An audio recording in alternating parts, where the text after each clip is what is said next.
7 habits of highly effective people in Hindi किताब Stephen कवी ने 1989 में लिखी थी। इस किताब में स्टीफन हमें उन 7 आदतों के बारे में बताते हैं जो सक्सेसफुल लोग अपनी जिंदगी में रोज इस्तेमाल करते हैं। वो कैसे दुनिया को देखते हैं और कैसे अपनी परेशानियों को सुलझाते हैं।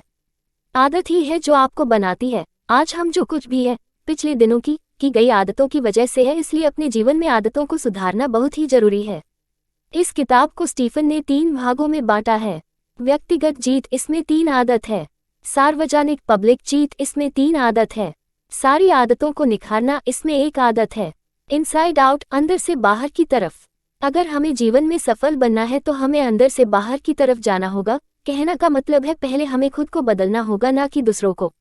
2 प्रकार के तौर तरीके एथिक्स होते हैं, व्यक्तित्व एथिक्स और चरित्र एथिक्स। व्यक्तित्व एथिक्स वाला इंसान हमेशा दूसरों को जज करता रहता है, दूसरों को सही करता रहता है, दूसरों में कमियां निकालता रहता है। वहीं दूसरी तरफ चरित्र एथिक्स वाला इंसान हमेशा खुद को सही करता है, दूसरों को जज नहीं करता है, अपनी गलती के लिए दूसरों को कोसता नहीं रहता है। मानसिकता, बचपन से हमने अपने अंदर कुछ ना कुछ मानसिकता बनाई होती है, चाहे फिर वो सही हो भी या ना भी। उदाहरण के लिए मैं जब भी अपनी मम्मी में 3 रोटी मांगता हूँ तो वो हमेशा छोटा सा टुकड़ा उसमें में काट कर देती है, और जब मैं पूछता हूँ ऐसा क्यों किया तो माता जी बोलती है 3 रोटी देना सही नहीं होता है, ऐसे ही छींकना, बिल्ली का रास्ता काटना और ना जाने क्या क्या। एक दिन स्टीफन एक रेस्टोरेंट भोजनालय में बैठे हुए थे। वहाँ काफी शांति थी, सब लोग बड़े आराम से अपना अपना खाना खा रहे थे। अचानक वहाँ 2 बच्चे और उनके पिता अंदर आते हैं। बच्चे जैसे ही अंदर आते हैं सब जगह शोर मचाना शुरू कर देते हैं, कभी यहाँ भाग रहे कभी वहाँ भाग रहे हैं। लेकिन उनका पिता आराम से आकर एक टेबल पर सर झुकाकर बैठ जाता है और अपने बच्चों को कुछ नहीं बोलता है। ये सब देखकर स्टीफन को बहुत गुस्सा आता है और मन में सोचता है कैसा पिता है, अपने बच्चों तक को नहीं संभाल सकता है, आराम से बैठा हुआ है और बच्चे इतना शोर मचा रहे हैं। जब बच्चे कुछ ज्यादा ही शोर मचाने लगे और सब लोगों को गुस्सा आने लगा तो आखिरकार स्टीफन ने उस आदमी से पूछ ही लिया कि भाई आपके बच्चे यहाँ वहाँ खेल रहे हैं, क्या अपने बच्चों को चुप तक नहीं करा सकते हो? उस आदमी ने थरथराती और धीमी आवाज में कहा, ओह हाँ, मुझे कुछ करना चाहिए। दरअसल हम अभी अस्पताल से आ रहे हैं जहाँ 1 घंटे पहले ही उनकी मम्मी का निधन हो गया है। अब मुझे समझ नहीं आ रहा है कि मैं क्या करूँ, और शायद मेरे छोटे बच्चों को भी नहीं। ये सुनकर स्टीफन को बहुत बुरा लगा और उनके दिल में उस आदमी के लिए सहानुभूति पैदा हो गई और मन में सोचने लगे कि उन्होंने पहले से ही बिना जाने कैसी गलत मानसिकता अपने मन में बना ली थी। आदत 1, प्रोएक्टिव बनो। इंसानों ने हमेशा अपनी तरक्की पर ध्यान दिया है और इंसान आत्म जागरूक है। यही बात हमें जानवरों से अलग करती है। जानवर सोच सकते हैं, समझ सकते हैं, लेकिन उनके अंदर आत्म जागरूकता नहीं होती है। अगर मैं आपसे एक सवाल पूछूं कि आप आज जो भी हो, चाहे फिर खुश, दुखी, सफल, असफल या जिस भी परिस्थिति में आप अभी हो, वो किसकी वजह से हो?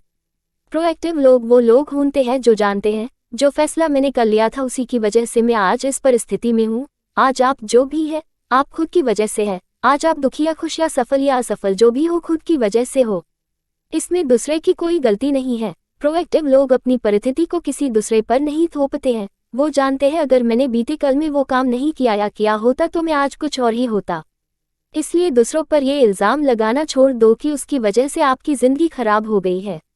इस दुनिया में 2 तरह के लोग होते हैं, एक है प्रोएक्टिव और दूसरा रिएक्टिव। दोनों की भाषा और सोच में जमीन आसमान का अंतर होता है। रिएक्टिव लोग अपनी जिंदगी के लिए हमेशा दूसरों को दोष देते फिरते हैं, किसी भी गलती के लिए कभी खुद को जिम्मेदार नहीं ठहराते हैं। लेकिन वहीं प्रोएक्टिव लोग जानते हैं कि वो अपनी जिंदगी के लिए खुद जिम्मेदार हैं। Circle of influence and circle of concern. बचपन में जो भी हमारे साथ हुआ होता है उसमें हमारी कोई गलती नहीं होती है, क्योंकि जब हमें कोई आत्म जागरूकता थी नहीं, हमें नहीं पता होता है कि क्या हमारे लिए गलत है और क्या हमारे लिए सही है। बचपन में हम हमेशा दूसरों को दोषी ठहरा देते हैं, लेकिन बड़े होने के बाद भी हमारी आदत वैसी ही रहती है और हम हमेशा अपनी जिंदगी को दूसरों के हाथों से चलने देते हैं। Circle of influence. प्रोएक्टिव लोग अपने सर्कल ऑफ इन्फ्लुएंस को बड़ा करते रहते हैं। कहना का मतलब है जो वो कर सकते या जो उनके हाथ में होता है उस काम की जिम्मेदारी वो खुद लेते हैं। अगर आज बारिश हो गई है लेकिन उन्हें कहीं बाहर किसी काम से जाना था तो बारिश होना या ना होना उनके हाथ में नहीं है, लेकिन छाता लेकर जाना उनके हाथ में। लेकिन रिएक्टिव लोग, जैसा कि हमने ऊपर देखा, हमेशा दूसरों को दोष देते हैं, सबसे अच्छा उदाहरण हम अभी लॉकडाउन में देख सकते हैं। या तो आप लॉकडाउन की वजह से वायरस या सरकार को गाली दे देकर अपना सर्कल ऑफ कंसर्न बड़ा करो, या इसी लॉकडाउन में कुछ नई स्किल्स सीखकर अपना सर्कल ऑफ इन्फ्लुएंस बड़ा करो। जीवन में चाहे कुछ भी परिस्थिति हो, हमेशा उससे अपने जीवन को बेहतर करने का तरीका ढूंढें। हमेशा याद रखें, आपके जीवन के कर्ता आप खुद हो। आदत 2, अंत को शुरुआत से ही सोचें। मान लीजिए आप अपने किसी प्रियजन के अंतिम संस्कार में जा रहे हो, वहाँ आपके परिवार वाले, आपके दोस्त और आपके मोहल्ले वाली भी मौजूद है। आपने अपनी गाड़ी पार्क की, फिर अंदर गए और अंदर देखा सब बहुत दुखी है और रो रहे हैं। आपने अपने फूल निकाले और जब आपने उस शव को देखा तो क्या पाए कि ये तो आपका ही शव है। फिर आप वहाँ बेंच पर बैठ गए और एक एक करके सब आपके बारे में बोलने लगे, पहले आपके परिवार, फिर दोस्त और फिर मोहल्ले वाले। Circle of influence and circle of concern. बचपन में जो भी हमारे साथ हुआ होता है उसमें हमारी कोई गलती नहीं होती है, क्योंकि जब हमें कोई आत्म जागरूकता थी नहीं, हमें नहीं पता होता है कि क्या हमारे लिए गलत है और क्या हमारे लिए सही है। बचपन में हम हमेशा दूसरों को दोषी ठहरा देते हैं, लेकिन बड़े होने के बाद भी हमारी आदत वैसी ही रहती है और हम हमेशा अपनी जिंदगी को दूसरों के हाथों से चलने देते हैं। Circle of influence. प्रोएक्टिव लोग अपने सर्कल ऑफ इन्फ्लुएंस को बड़ा करते रहते हैं। कहना का मतलब है, जो वो कर सकते या जो उनके हाथ में होता है, उस काम की जिम्मेदारी वो खुद लेते हैं। अगर आज बारिश हो गई है लेकिन उन्हें कहीं बाहर किसी काम से जाना था, तो बारिश होना या ना होना उनके हाथ में नहीं है, लेकिन छाता लेकर जाना उनके हाथ में।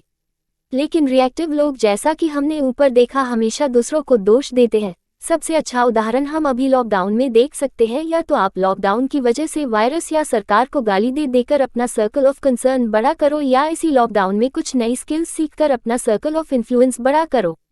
जीवन में चाहे कुछ भी परिस्थिति हो, हमेशा उससे अपने जीवन को बेहतर करने का तरीका ढूंढें। हमेशा याद रखें, आपके जीवन के कर्ता आप खुद हो।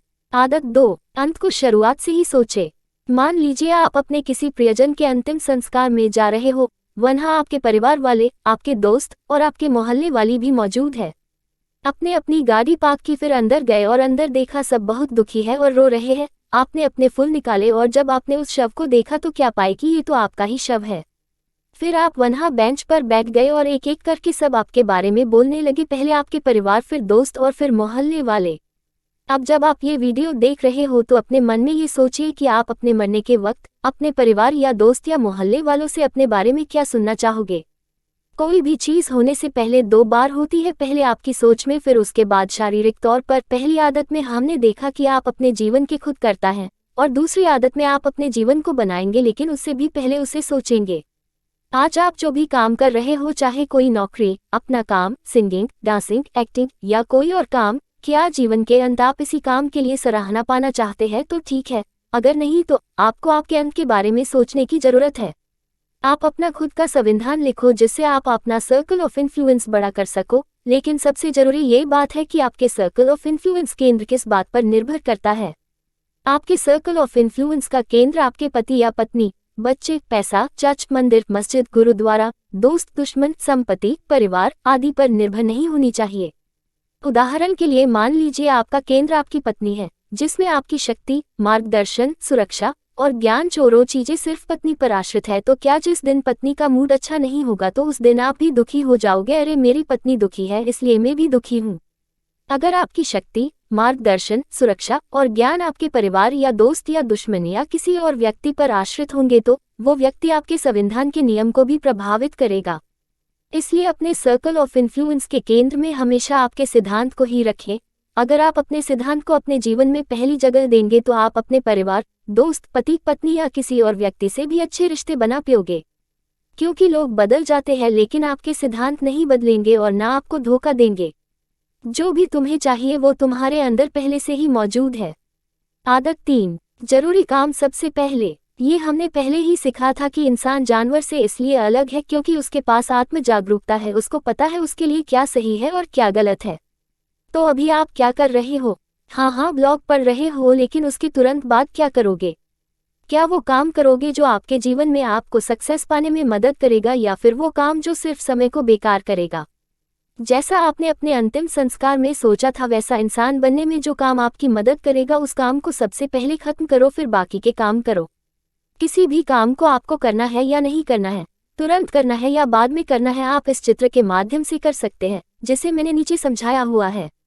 भाग एक इस भाग में वो काम आते हैं जो महत्वपूर्ण भी है और तुरंत भी करने हैं, जैसे दोस्तों ने गेम खेलने के लिए फोन कर दिया, बाहर घूमने जाना, अगले हफ्ते आने वाले एग्जाम की तैयारी, अचानक आने वाला खतरा आदि।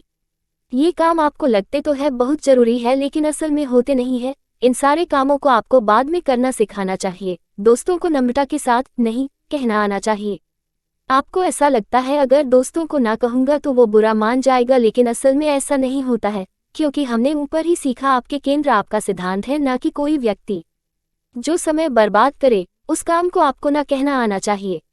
भाग 2 इस भाग में वो काम आते हैं जो महत्वपूर्ण तो होते हैं लेकिन तुरंत ना करने से हमको कोई नुकसान नहीं होता है, जैसे कि हमारा स्वास्थ्य, पारिवारिक रिश्ते, एक साल बाद आने वाले एग्जाम आदि।